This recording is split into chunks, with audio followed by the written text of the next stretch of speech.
Joshua sat in his Florida home, tapping his fingers on the kitchen table as he picked up the phone. He took a deep breath and dialed his son in New York. "Benny, I have something to tell you," Joshua said solemnly. "I don't want to discuss it. I'm just letting you know because you're my oldest and you ought to hear it from me first. I've made up my mind. I'm divorcing your mother." The line went silent for a moment. Then came Benny's stunned voice. "Dad, what are you talking about? You and Mom have been together for 54 years. What happened?" "I don't want to get into it," Joshua sighed. "It's too painful to talk about. Just know that I've thought about this long and hard." "But, Dad, you can't just decide to divorce Mom like this. Let me talk to her." "No," Joshua insisted. "I don't want you saying anything to her yet. She doesn't know." Benny was speechless. "She doesn't even know. Dad, this is crazy. Promise me you won't do anything until I get there. I'm booking the first flight down." Joshua hesitated, then relented. "Fine. Next week is a holiday. I'll hold off until after the meal, but call your sister in New Jersey and let her know. I can't bear to talk about this again." 30 minutes later, the phone rang. It was his daughter, frantic. "Dad, Benny just called me. We're both coming. The kids too. We're flying down the day after tomorrow. Just promise me you won't do anything until we get there." Joshua sighed dramatically. Okay, I promise." As soon as he hung up, he turned to his wife with a satisfied grin. "You were right," he said, shaking his head in admiration. "They're coming, and we didn't even have to pay for half of the tickets." Margaret, a feisty 74-year-old Florida woman, had just finished her weekly grocery shopping. With a sense of accomplishment, and maybe a little exhaustion, she strolled into the parking lot, bags in hand. As she approached her car, she stopped dead in her tracks. 4 men were inside, getting ready to drive off with her vehicle. Without a second thought, Margaret dropped her bags, reached into her purse, and pulled out her trusty handgun. Raising it with both hands, she took a firm stance and bellowed, "I have a gun and I know how to use it! Get out of the car!" The effect was immediate. The 4 men scrambled out of the vehicle like startled rabbits, tripping over themselves as they bolted across the parking lot. Within seconds, they were gone. Margaret, still trembling from the adrenaline rush, muttered, "That's what I thought," before collecting her groceries and loading them into the back seat. With a deep breath, she slid into the driver's seat, heart still pounding. Then came the problem. Her key wouldn't fit in the ignition. She jiggled it, twisted it, and even squinted to make sure she had the right one. Nothing. That's when she noticed the football, the frisbee, and 2 12-packs of beer sitting on the passenger seat. Her stomach dropped. Slowly, she turned her head and looked around. 4 or 5 spaces down sat her actual car. Face burning, Margaret quickly relocated her groceries, got into the correct vehicle, and drove straight to the police station. She figured she'd better get ahead of the story before those 4 young men reported a mad old lady carjacking them at gunpoint. As she finished telling the officer on duty what had happened, the sergeant behind the counter burst into laughter. "Ma'am," he said between gasps for air, "you might want to meet the gentleman at the other end of the counter. They just came in to report being carjacked by an armed, elderly woman. Less than 5 feet tall, glasses, curly white hair, and one hell of a terrifying presence. No charges were filed. Moral of the story, if you're going to have a senior moment, make it memorable." After their annual checkup, Harold and Mabel sat across from their doctor, nodding attentively. "Well," the doctor said, closing his clipboard, "physically, you're both in great shape. But I am noticing some memory issues. It happens with age, so I'd recommend writing things down to help you remember." Harold scoffed. "Writing things down? My memory is just fine." Mabel gave him a skeptical look but smiled politely at the doctor. "We'll keep that in mind, dear." A few nights later, the couple was watching TV when Harold suddenly stood up from his recliner. "Where are you going?" Mabel asked. "To the kitchen," Harold grumbled. Mabel perked up. "Oh, can you get me a bowl of ice cream?" "Sure," Harold replied. Mabel hesitated. "You might want to write that down." Harold rolled his eyes. "Mabel, it's ice cream. I can remember that." "Well," she continued, "I'd like some strawberries on top. You should really write that down." "I got it," Harold said, waving her off. "Ice cream with strawberries." And whipped cream, too, she added. You definitely need to write this down. Harold let out an exasperated sigh. Mabel, for the last time. I don't need to write it down. Ice cream, strawberries, whipped cream, I got it! With that, he stormed off to the kitchen. 20 minutes passed. Finally, Harold returned, a triumphant smile on his face as he placed a plate in front of Mabel. She stared at it, then at him. Her face turned red with frustration. "Harold!" she shouted. "You forgot the onions!" Margaret and Bert had recently moved to Wyoming, embracing the quiet countryside life. Bert, always a fan of the Old West, had one dream, owning an authentic pair of cowboy boots. One day he spotted a pair on sale and didn't hesitate. He marched right into the store, bought them, and strutted out feeling like John Wayne himself. When he got home, he sauntered into the kitchen, puffed out his chest, and proudly asked, "Notice anything different about me, Margaret?" Margaret barely looked up from peeling potatoes. "Nope." Bert frowned. He stormed off into the bathroom, undressed completely, and returned wearing nothing but his brand-new cowboy boots. Planting himself in front of Margaret, he raised his voice. "Notice anything different now?" Margaret glanced up, unimpressed. "Bert, what's different? It was hanging down yesterday, it's hanging down today, and it'll be hanging down tomorrow." Bert's face turned red. "And do you know why it's hanging down, Margaret?" he bellowed. Margaret shrugged. "Nope, not a clue." Bert jabbed a finger at his boots. "It's hanging down because it's looking at my new boots." Without missing a beat, Margaret smirked and said, "Shoulda bought a hat, Bert. Shoulda bought a hat." A sprightly 90-year-old man strolled into his doctor's office, grinning from ear to ear. He laughed with the nurses, cracked a few jokes, and radiated energy that could put a man half his age to shame. When he finally sat down with the doctor, however, the mood shifted. After a thorough checkup, the doctor sighed and shook his head. "You need to take better care of yourself," he said. "Your health isn't as great as you think."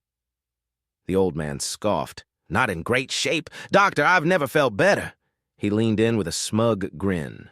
"In fact, I just married an 18-year-old beauty, and guess what? She's pregnant with my child.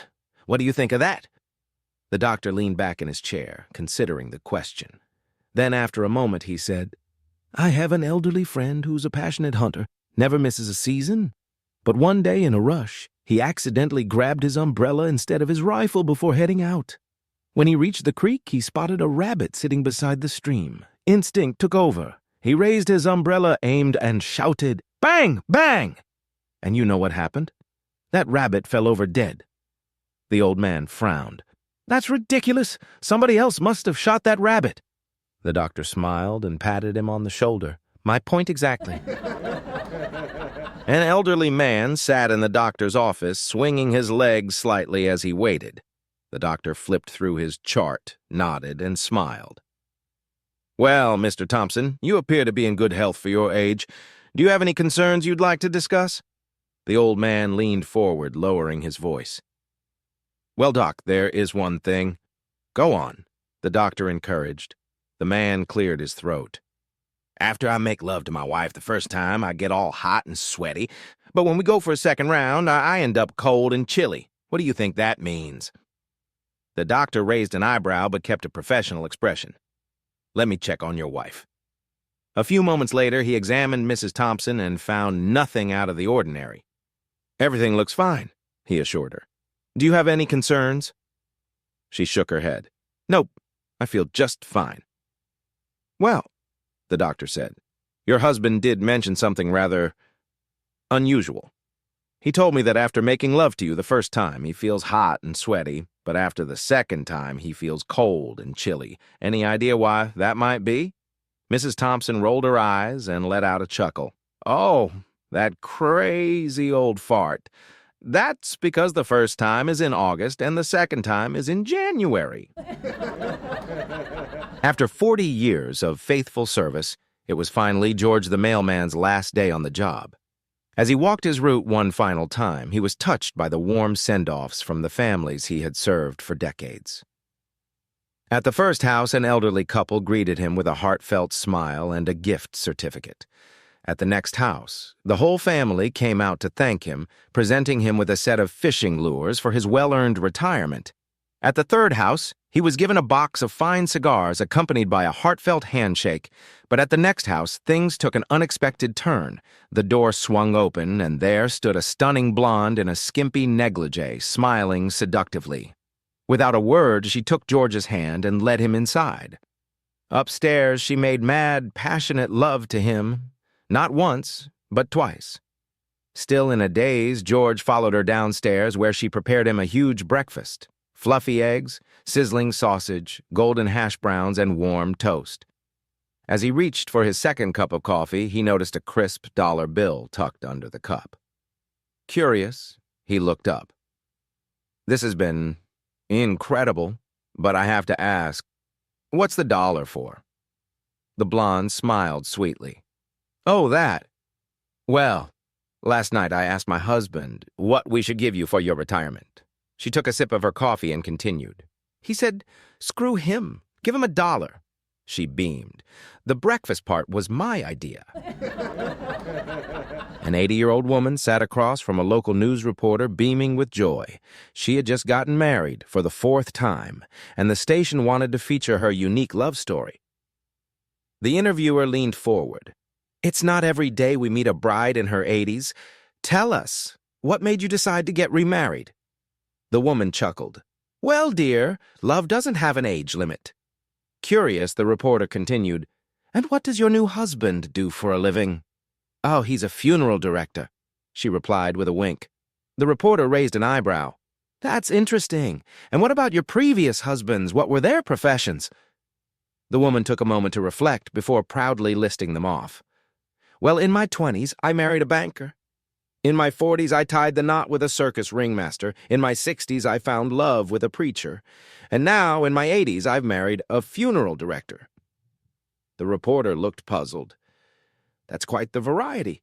Was there a reason for such different choices?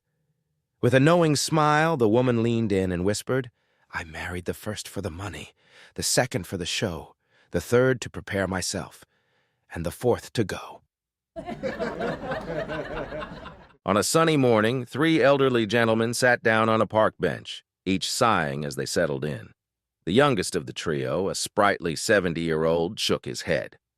"70 is the worst age," he grumbled. "You always feel like you have to pee, and when you try, nothing happens." The 80-year-old scoffed. "That's nothing. Try being 80. I can't even do my business anymore. I take laxatives, sit on the toilet for hours, and still nothing." The oldest man, a 90-year-old, let out a deep sigh. "Boys, you don't know what bad is. 90 is the worst age of all." His younger friends leaned in. "What, do you have trouble peeing too?" asked the 70-year-old. "Not really," the old man replied. "Every morning at 6 a.m. sharp, I pee like a racehorse." The 80-year-old raised an eyebrow. "So, is it constipation? Trouble doing your business?" "Nope," the 90-year-old said with a sigh. "Every morning at 6:30 a.m., I have a perfect bowel movement." The two men looked at each other in confusion. "Wait a minute," said the 70-year-old. "You pee at 6 o'clock and you crap at 6:30, so what's the problem?" The 90-year-old frowned. "I don't wake up until 7 o'clock.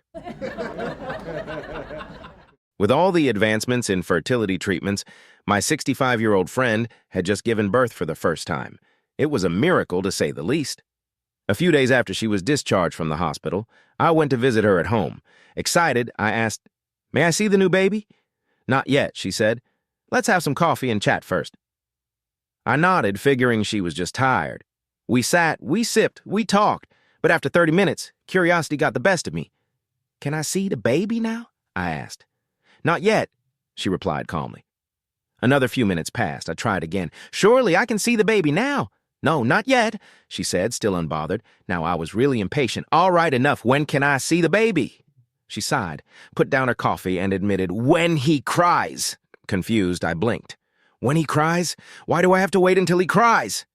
She threw up her hands and snapped, "Because I forgot where I put him, okay?" An elderly man began to worry that his wife was going deaf. Concerned, he called her doctor to schedule a hearing test. The doctor said, "I can see her in 2 weeks, but in the meantime, Try a simple test. Stand about 40 feet away and speak in a normal tone. If she doesn't respond, move 10 feet closer and try again. Keep going until she answers." That evening, while his wife was in the kitchen making dinner, he decided to try the test. Standing in the living room, about 40 feet away, he called out, "Honey, what's for dinner?" No response. He moved closer, now 30 feet away. "Honey, what's for dinner?" Still nothing. A little concerned, he walked into the dining room, now just 20 feet away. "Honey, what's for dinner?" Silence. Getting frustrated, he stepped to the kitchen door, now 10 feet away, and yelled, "Honey, what's for dinner?" No answer. Now, really worried, he walked right up behind her and practically screamed, "Honey, what's for dinner?" She spun around, hands on her hips, and shouted back, "Chicken, chicken, for the 5th time, we're having chicken!" Hi there, I'm Bob, I'm 80. Every morning I sit on the same park bench and chat with my friend Jim, who's a full 7 years older than me. I've always wondered where he gets all his stamina from. He goes for a jog every single day before meeting me, and, amazingly, he's never out of breath. One fine day, curiosity got the better of me, and I finally asked him, "Hey, Jim, how on earth do you have all that stamina at your age?" Jim leaned in, gave me a knowing wink, and said, "Italian bread, Bob. I eat it every day. It keeps your energy level high, and you'll have great stamina with the ladies." I was intrigued. Could it really be that simple? I had to find out for myself. On my way home, I stopped by the local bakery, making sure no one was watching. I didn't want anyone catching on to what I was up to. A friendly lady behind the counter noticed me lurking and asked, "Can I help you with something?" I cleared my throat and muttered, "Do you have any Italian bread?" "Oh, yes, we have a whole shelf of it. Would you like some?" I hesitated for a moment, then, determined to get my stamina boost, I said, "I'll take 5 loaves." The lady's eyes widened. 5 loaves? My goodness, by the time you get to the 5th one, it'll be hard. I turned bright red and left as fast as my old legs could carry me. A biker stopped by the local Harley shop to have his bike repaired. Since the shop couldn't do the work while he waited and he didn't live far, he decided to walk home. On his way, he stopped at a hardware store and bought a bucket and an anvil. Then at the feed store, he picked up 2 chickens and a goose. However, once outside, he realized he had a problem. How was he going to carry all this home? Seeing his struggle, the feed store owner offered some advice. "Why don't you put the anvil in the bucket, carry the bucket in one hand, tuck a chicken under each arm, and hold the goose in your other hand?" "Hey, thanks," said the biker, and off he went. As he crossed the parking lot, a little old lady stopped him. "Excuse me, young man, I'm lost. Could you tell me how to get to 1603 Mockingbird Lane?" The biker chuckled. "Actually, I live at 1616 Mockingbird Lane. We can take a shortcut down this alley and be there in no time." The old lady eyed him cautiously and said, "I'm a lonely widow with no husband to defend me. How do I know that once we're in that alley, you won't hold me up against the wall, pull up my skirt, and have your way with me?"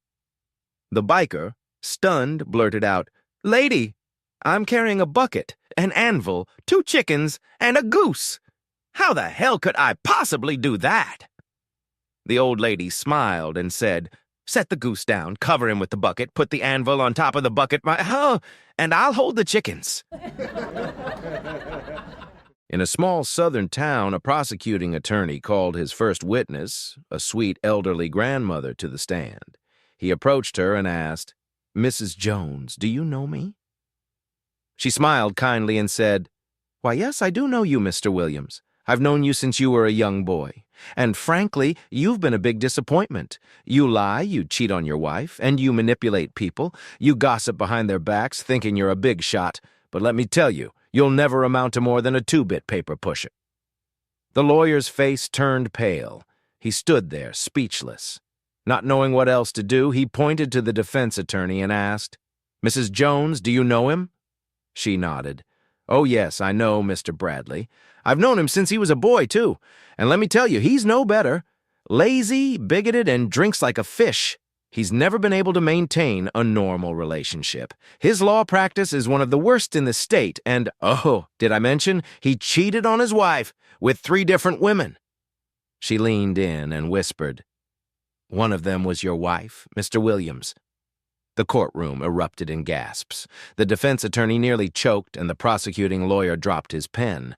Before either of them could recover, the judge pounded his gavel and called both attorneys to the bench. Leaning in, he whispered in a deadly serious tone, "If either of you fools asks her if she knows me, I swear I'll send you both to the electric chair." A nun and a priest were traveling across the desert when, halfway through their journey, their camels showed signs of giving out. They set up camp, hoping for rescue, but days passed, and the camel eventually died. Realizing they were doomed, they spent their remaining time praying and reflecting on their lives. Eventually, the priest turned to the nun and said, "Sister, before I die, there's something I've always wanted, to see a woman naked. Would you grant me this final wish?" The nun hesitated, but after some thought, agreed. As she removed her clothing, she said, "Well, Father, I've never seen a man naked either. Would you mind?" The priest nodded and stripped down as well. The nun stared for a moment before pointing and asking, "Father, what is that thing hanging between your legs?" The priest smiled and explained, "Ah, my child, that is a gift from God. If I place it inside you, it creates new life." The nun's eyes widened. "Well, in that case, stick it in the camel?" A jumbo jet is on its final approach into Toronto Airport when the pilot comes over the intercom. "Ladies and gentlemen, this is your captain speaking. We're on our final descent into Toronto. I'd like to thank you for flying with us today, and I hope you enjoy your stay in Toronto." Unfortunately, he forgets to switch off the intercom. Now, the entire plane hears the conversation in the cockpit. The co-pilot chuckles and asks, "So, Skipper, what's the plan once we land?" The pilot sighs contentedly. "Well, first I'm going to check into the hotel and take a big crap.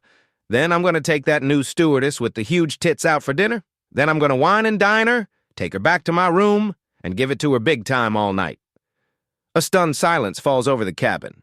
Then, within seconds, everyone is craning their necks, trying to get a look at the new stewardess. At the very back of the plane, the new stewardess turns bright red. Horrified, she sprints down the aisle toward the cockpit to turn off the intercom. In her flustered rush, she trips over an elderly lady's bag and goes sprawling onto the floor. The old lady leans over, pats her hand, and says with a knowing smile, "No need to hurry, dear. He's got to use the bathroom first." An elderly couple, childhood sweethearts, had been married for 50 years and still lived in the same neighborhood where they grew up. To celebrate their golden anniversary, they decided to take a nostalgic walk down memory lane. Hand in hand, they visited their old school where they found the very desk they had once shared. The husband smiled as he ran his fingers over the carving he'd made all those years ago. "I love you, Sally." As they walked back home, something unbelievable happened. A bag of money fell out of an armored car and landed right at their feet. The wife quickly scooped it up. They stared at each other, stunned. "What do we do?" she whispered. "We have to give it back," the husband insisted. "Finders keepers," she declared, taking the bag inside. At home, she eagerly counted the money, a whopping $50,000. Without another word, she stuffed the bag and hid it in the attic. The next day, there was a knock at the door. 2 FBI agents stood on the porch looking serious. "Good afternoon, folks," one said. "We're investigating a missing bag of cash that fell out of an armored truck yesterday. Have either of you seen it?" "No," the wife answered quickly, but before she could say anything else, the husband piped up. "She's lying. She hid it up in the attic." His wife gasped. "Don't believe him, officers. He's getting senile."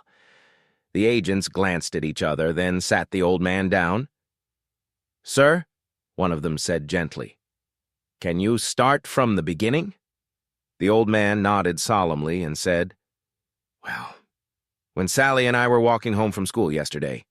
At this, the FBI agent turned to his partner and muttered, "We're out of here."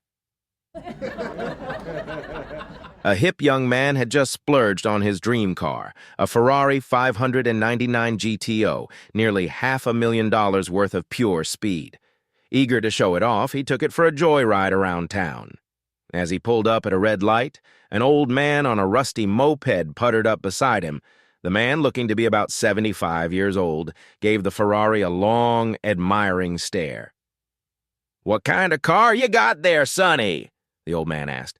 "It's a Ferrari 599 GTO, the young man boasted. "A limited edition, cost me nearly $500,000. The old man whistled. "That's a lot of money. What makes it so special?" "Well," the young man grinned, "it's got a 6.0-liter V12 engine, 661 horsepower, and goes from 0 to 60 in just 3.3 seconds. "Huh," the old man mused. "Mind if I take a look inside?" "Not at all," said the young man. The old man leaned in, inspecting the leather seats, the high-tech dashboard, the paddle shifters, all the fancy details. Then, sitting back on his moped, he nodded. "Nice car, all right."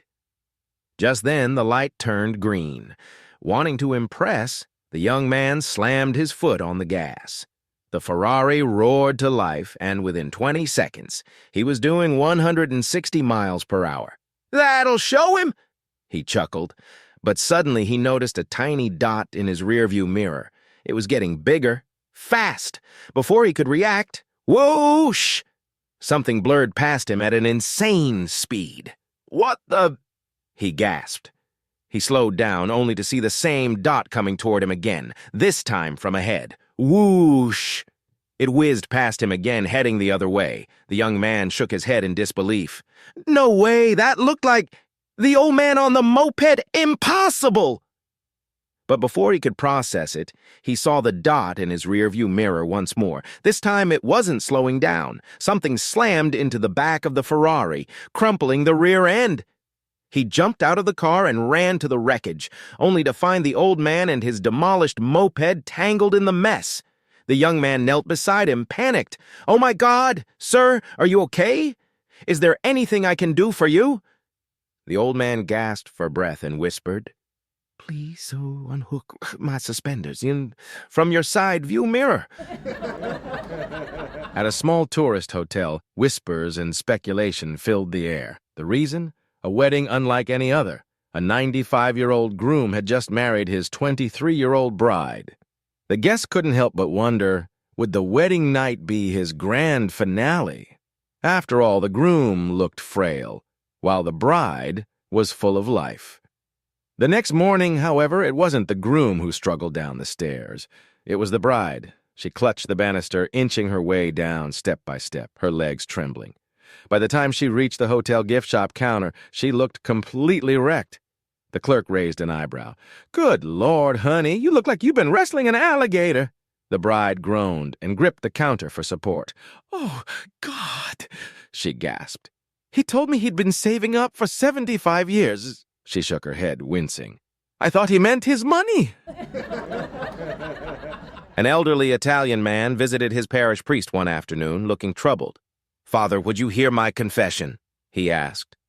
"Of course, my son," the priest replied kindly. The man took a deep breath.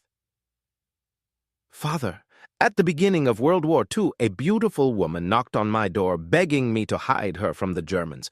I took a great risk and hid her in my attic. They never found her." The priest nodded.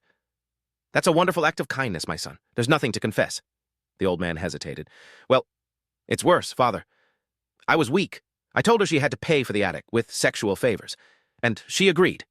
The priest sighed, but remained understanding. "My son, you were in a terrible situation. You saved her life, and you risked your own. I trust that God in his mercy will judge you fairly." The man exhaled in relief. "Thank you, Father. That's a weight off my shoulders."